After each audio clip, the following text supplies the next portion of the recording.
वर्ग माप दिया है और बारंबारता दिया हुआ है ना। तो माध्य ज्ञात करने के लिए बोल रहा है, माध्य बराबर सूत्र होता है सिग्मा एफ एक्स बटा सिग्मा एक्स।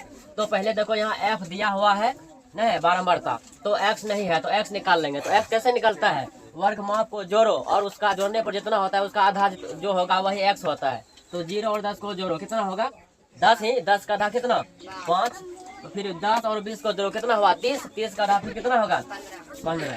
इसी तरह 20 और 30 को जोड़ो कितना हुआ 50, 50 का आधा कितना 25। फिर 30 और 40 का कितना हुआ 70, 70 का आधा 35। फिर 40 और 50 का जोड़ो कितना हुआ 90, 90 का फिर आधा कितना 45। तो एक्स निकल गया। अब देखो एफ एक्स चाहिए, मतलब एफ एक्स का मतलब क्या, दोनों का गुणनफल यही ना।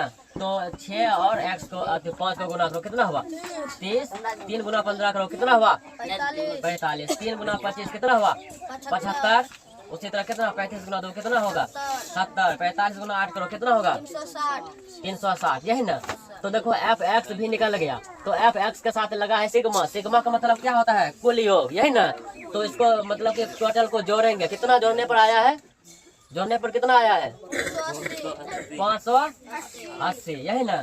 तो उसके बाद फिर देखो सिग्मा एफ एक्स, टोटल का मतलब योग भी निकल गया 580, और एफ का मतलब कि एफ का कुल बारंबारता तो कितना होगा, इसको बारंबारता जोड़ो कितना आया है इसमें कितना 22, यही ना।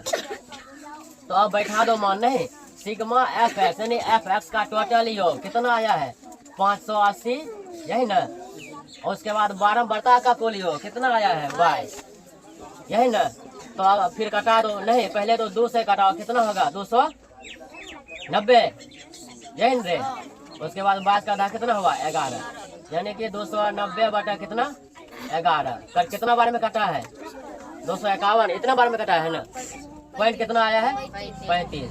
बस हो गया, दशमलव के बाद 2-3 अंक तक कटाओ, बस छोड़ दो, समझा ना।